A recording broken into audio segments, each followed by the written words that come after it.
पिछले दिनों हम लोगों ने आपको बताया था त्रिभुज के बारे में कि 3 सरल रेखाखंडों से घिरी हुई बंद आकृति को त्रिभुज कहते हैं। उसमें हमने त्रिभुज के प्रकार बताया कि भुजाओं के आधार पर त्रिभुज 3 प्रकार के होते हैं: विषमबाहु त्रिभुज, समद्विबाहु त्रिभुज और समबाहु त्रिभुज। और कोणों के आधार पर त्रिभुज 3 प्रकार के होते हैं: न्यून कोण त्रिभुज, समकोण त्रिभुज और अधिक कोण त्रिभुज। आज हम उसी क्रम में उसके अगला चैप्टर चतुर्भुज पढ़ेंगे। तो चतुर्भुज कहते किसे हैं? चतुर्भुज नाम से ही हमको पता है चतुर्भुज अर्थात 4 सरल रेखाखंडों से 4 सरल रेखाखंडों से घिरी हुई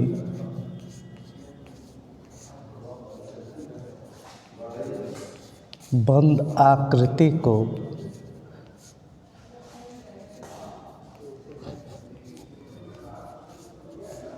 चतुर्भुज कहते हैं।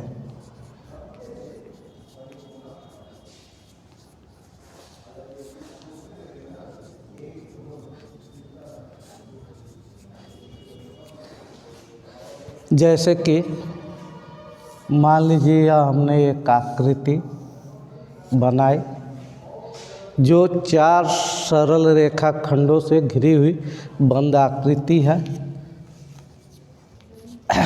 इसका नाम हमने ABCD रख दिया। जैसा कि हम चित्र में देख रहे हैं कि इसमें जो है 4 भुजाएं हैं, 1 2 3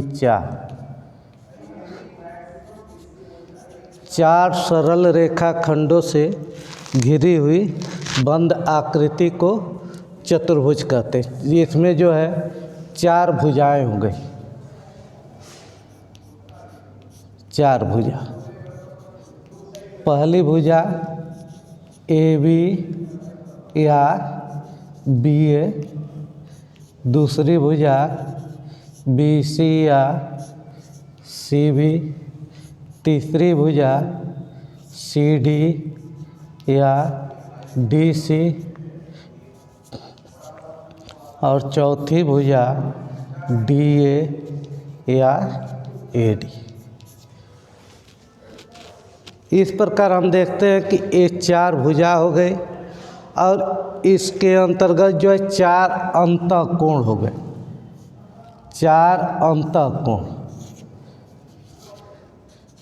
इन कोणों का नाम जो होगा 4 कोण, इनका नाम होगा पहला कोण DAB या इसको कोण BAD। आपको बताए थे कि जिस भी कोण को हम लिखते हैं उस कोण को हमेशा सदैव हम बीच में जो है इंगित करते हैं।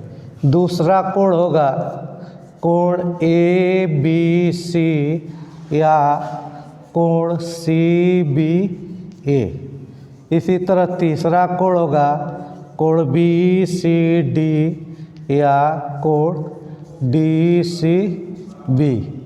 चौथा कोण होगा कोण CDA या कोण ADC।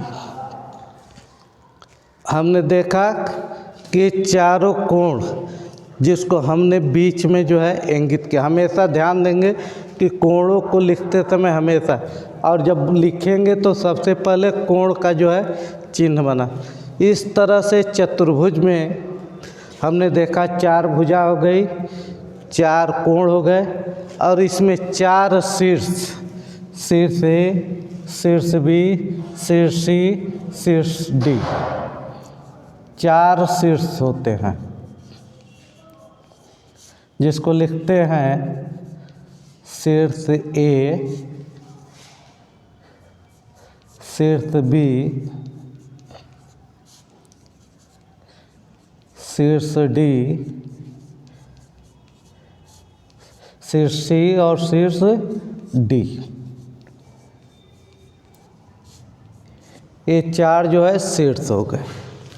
इस प्रकार हम देखते हैं चतुर्भुज, चार सरल रेखा खंडों से घिरी हुई बंद आकृति को चतुर्भुज कहते हैं, जिसमें चार भुजा हो गई, चार अंतःकोण हो गए और चार शीर्ष हो गए।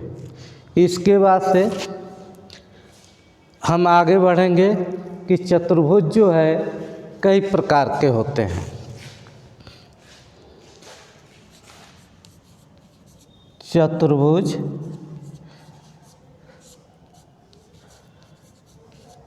कई प्रकार के होते हैं।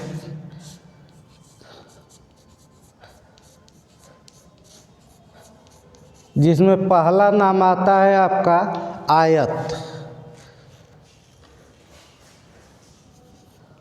आयत, आयत किसे कहते हैं?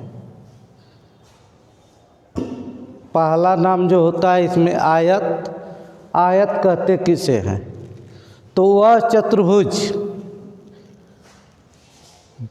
जिसकी आमने सामने की भुजा बराबर हो और प्रत्येक कोण जो होता है 90 अंश का हो, आयत कहलाता है। जिसको लिखेंगे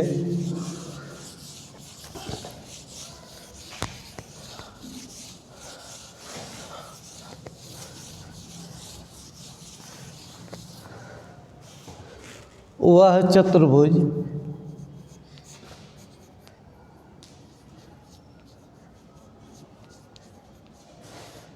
जिसकी आमने सामने की भुजा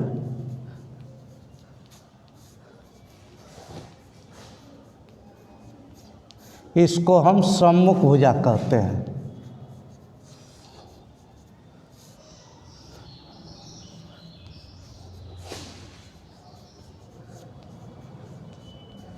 वह चतुर्भुज जिसकी आमने सामने की भुजा बराबर हो और प्रत्येक कोण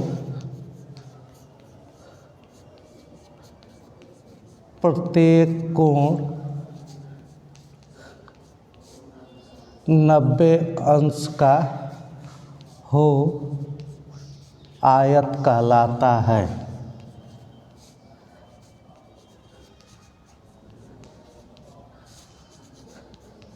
वह चतुर्भुज जिसकी आमने सामने की भुजा बराबर हो, प्रत्येक कोण 90 अंश का हो, आयत कहलाता है। जैसे ये फिगर,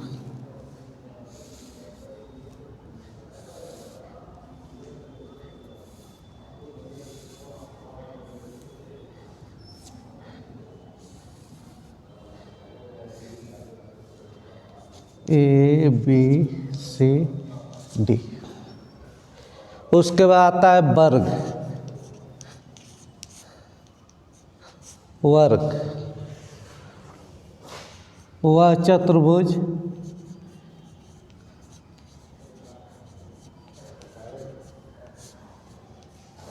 जिसकी प्रत्येक भुजा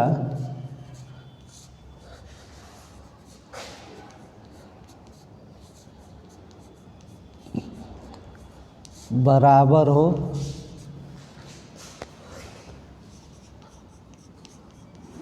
और प्रत्येक कोण 90 अंश का हो,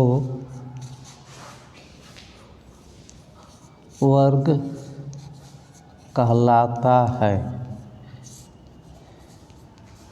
वह चतुर्भुज जिसकी प्रत्येक भुजा बराबर हो और प्रत्येक कोण 90 अंश का हो, वर्ग कहलाता है। जैसे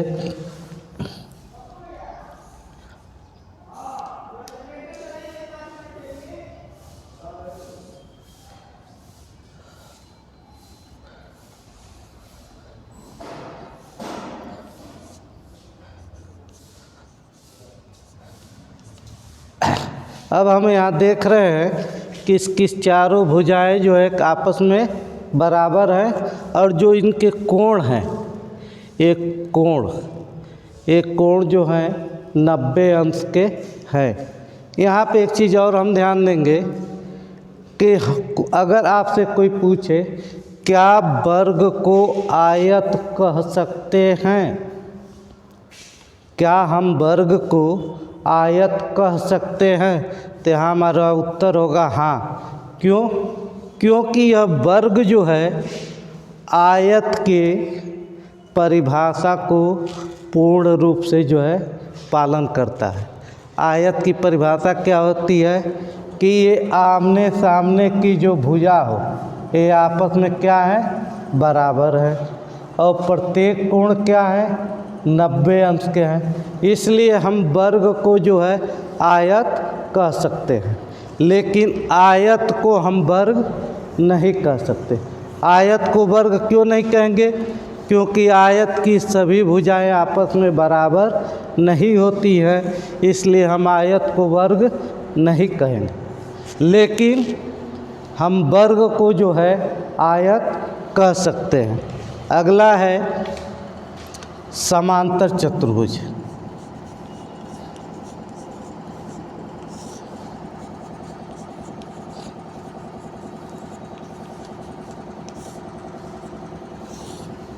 वह चतुर्भुज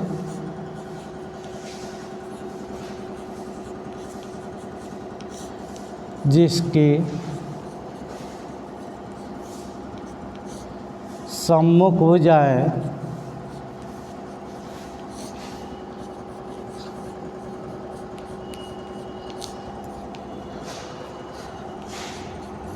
समांतर हों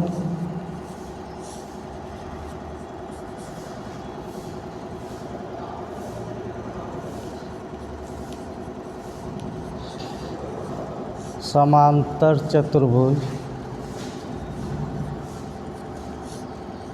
कहलाती है।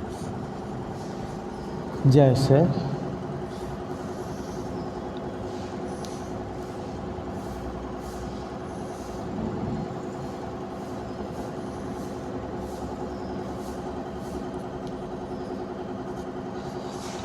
वह चतुर्भुज जिसकी सम्मुख भुजाएं क्या हो, समांतर हो, समांतर चतुर्भुज कहलाती है। इसकी जो ये आमने सामने की भुजा है ये क्या होती हैं, समांतर होती है। अब हम यहाँ देखेंगे आयत को हम समांतर चतुर्भुज कह सकते हैं। आयत को समांतर चतुर्भुज कह सकते हैं क्योंकि इसकी आमने सामने की भुजा भी क्या होती है, समांतर होती है। लेकिन समांतर चतुर्भुज को हम आयत नहीं कह सकते क्योंकि इसके कोण जो है 90 अंश के नहीं हैं, इसलिए इसको हम आयत नहीं कह सकते। इसी तरह वर्ग को हम समांतर चतुर्भुज कह सकते हैं क्योंकि वर्ग में भी सम्मुख भुजाएं जो है समांतर होती हैं, लेकिन समांतर चतुर्भुज को वर्ग नहीं कह सकते। इसके बाद आता है समचतुर्भुज।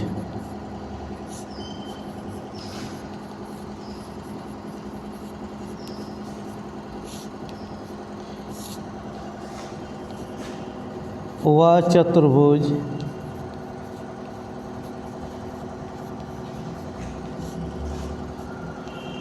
जिसके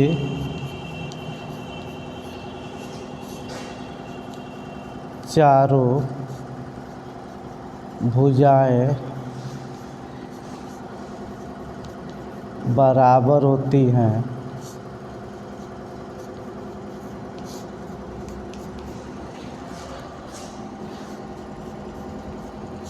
समचतुर्भुज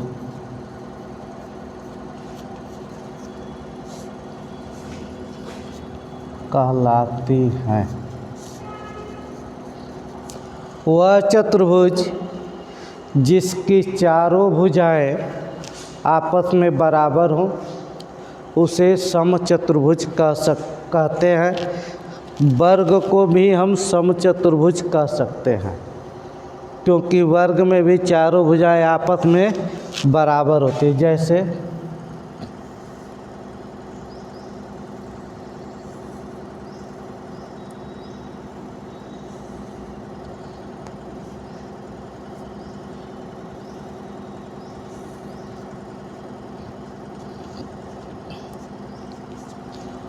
ये जो है चारों भुजाएं जो क्या है आपस में बराबर है, लेकिन इसको हम वर्ग नहीं कह सकते, क्योंकि इसमें जो है प्रत्येक कोण 90 अंश होना अनिवार्य नहीं है। इसलिए हम समचतुर्भुज को जो है वर्ग नहीं कह सकते हैं, लेकिन वर्ग को हम जो है समचतुर्भुज कह सकते हैं। इसके बाद है समलंब चतुर्भुज।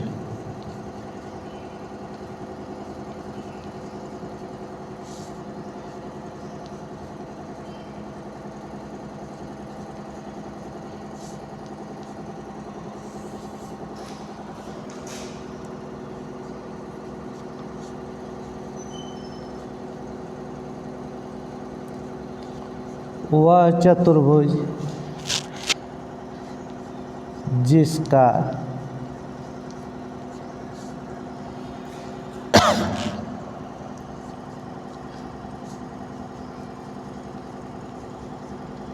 एक युग्म समांतर हो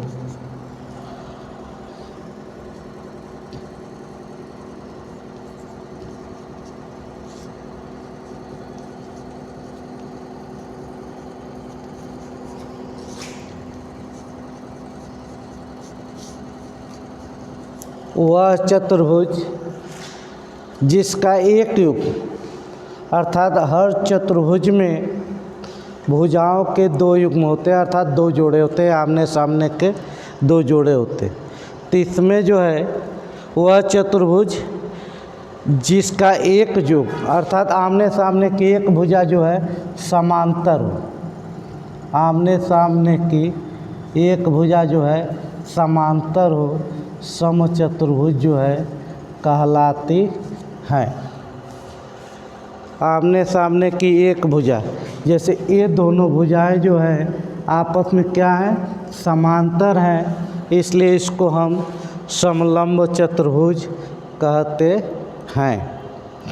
इस तरह से हम देख रहे हैं कि चतुर्भुज, प्रत्येक चतुर्भुज में जो है हमने देखा कि चार भुजाएं हैं।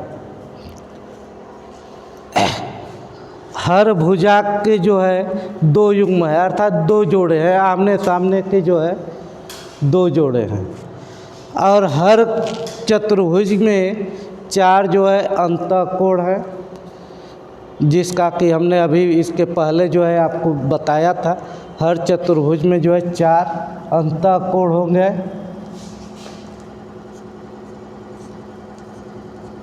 ये चार अंतःकोण है, और हर चतुर्भुज में जो है चार जो है शीर्ष होते हैं।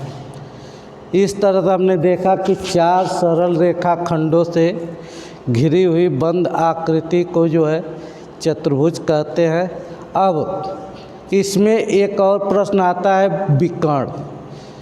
चतुर्भुज में सम्मुख शीर्षों को मिलाने वाली सरल रेखाखंड,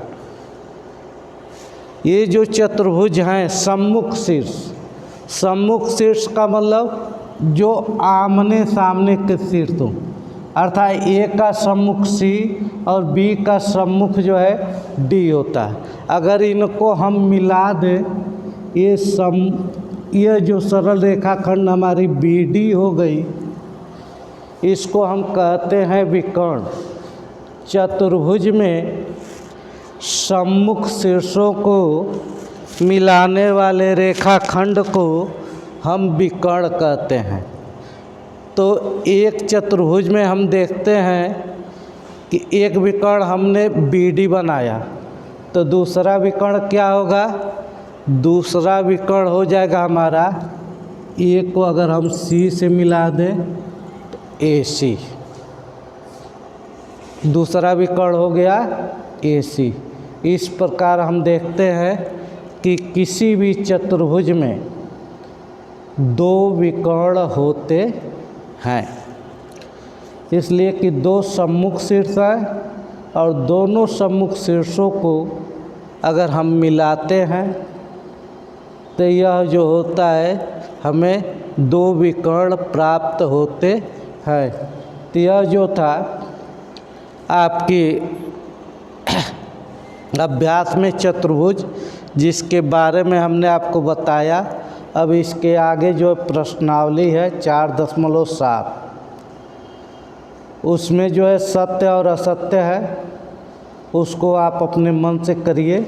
और जो भी अगर उसमें अगर आपको समझ में न आए तो आप जो है इस नंबर पर जो है, जो भी व्हाट्सएप नंबर जो भी आप ऐड है उसमें आप प्रश्न कर सकते हैं।